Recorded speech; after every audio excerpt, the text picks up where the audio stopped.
তো আজকে আমাদের একটা নতুন ক্লাস সেটা হচ্ছে যে আমাদের টেন্স। ঠিক, আমরা ইংরাজি আজকে টেন্স শিখবো।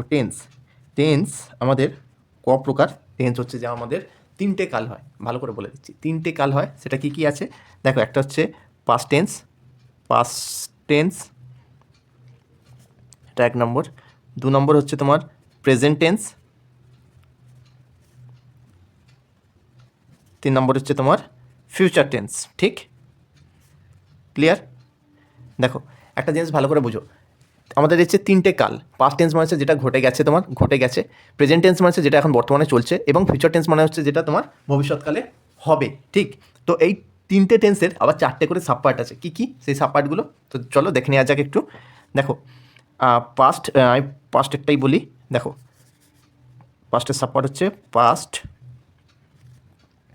ইনডেফিনাইট। ক্লিয়ার?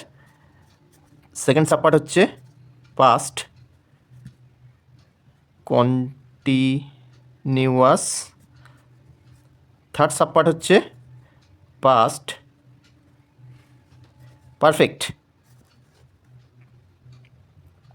এবং ফোর্থ সাবপার্ট হচ্ছে তোমার past perfect continuous. Clear? Same condition এখানে তোমার প্রেজেন্টের ক্ষেত্রেও। প্রেজেন্ট, দেখো এখানটা লিখছি স্টার দিয়ে, প্রেজেন্ট ইনডিফিনাইট, প্রেজেন্ট কন্টিনিউয়াস। 3 নম্বর স্টার হচ্ছে তোমার present perfect,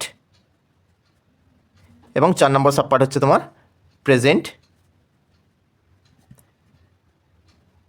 perfect continuous. Clear? ঠিক, এবার দেখো ফিউচারের ক্ষেত্রেও সেম কন্ডিশন। দেখো ফিউচারের ক্ষেত্রেও কি, future indefinite, future continuous, future perfect, এবং ফিউচার পারফেক্ট কন্টিনিউয়াস। যদিও এই ফিউচার পারফেক্ট কন্টিনিউয়াসের সেভাবে ইউজ বর্তমান দিনে আর হয় না, তবুও আমি প্রত্যেকটার সংজ্ঞা আমি বুঝিয়ে দেওয়ার চেষ্টা করছি।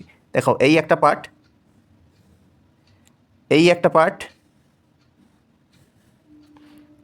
এই একটা পার্ট, এবং এই একটা পার্ট।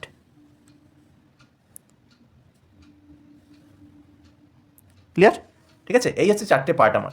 একে একে আমি এবার সংজ্ঞা বলি। দেখো past indefinite, clear? Past indefinite কি, অতীতকালে কোনো একটি ঘটনা ঘটেছিল বোঝায়। তখন আমরা কী করব, পাস্ট ইনডেফিনাইট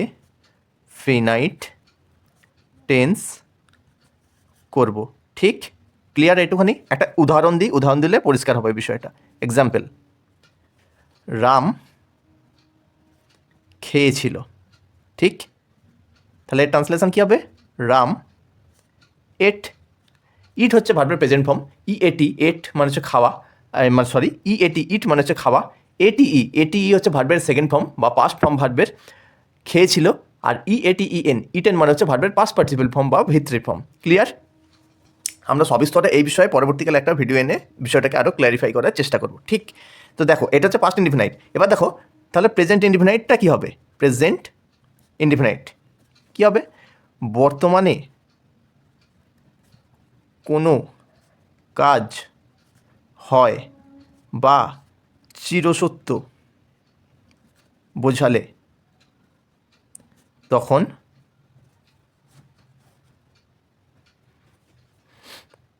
প্রেজেন্ট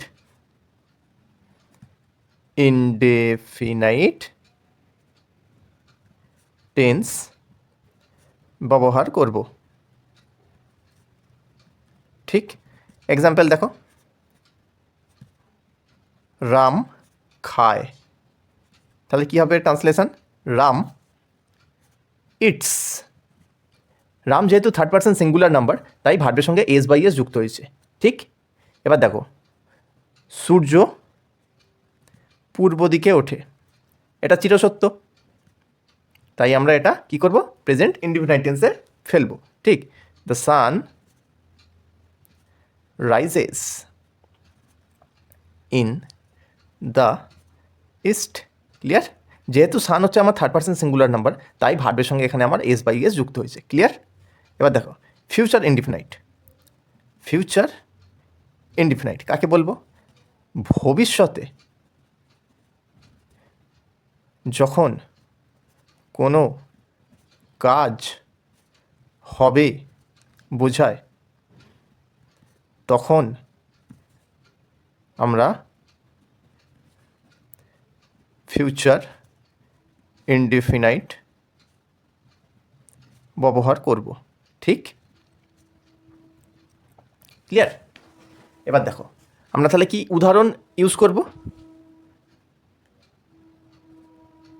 রাম খেলতে যাবে। ঠিক, এটাকে আমি ট্রান্সলেট করি। রাম শ্যাল বা will go to play. Clear? এখানে আমি শ্যাল ইউজ করলাম না, শ্যাল আমার আই এবং উইয়ের ক্ষেত্রে ইউজ করা হয়। ঠিক, এবং বাদবাকি যত কিছু আছে সবার ক্ষেত্রেই তোমার উইলটা ইউজ করা হয়। কিন্তু আই বা উইয়ের ক্ষেত্রেও উইল ইউজ করা যেতে পারে। যখন কোনো কাজ আমি জোর দিয়ে বলবো তখন আমরা উইলটা ইউজ করব, এবং ভাইস ভার্সা স্যালটা আমি যে কোনো নামের সঙ্গেও ব্যবহার করতে পারি। ঠিক আছে? Ram shall go to school. Clear?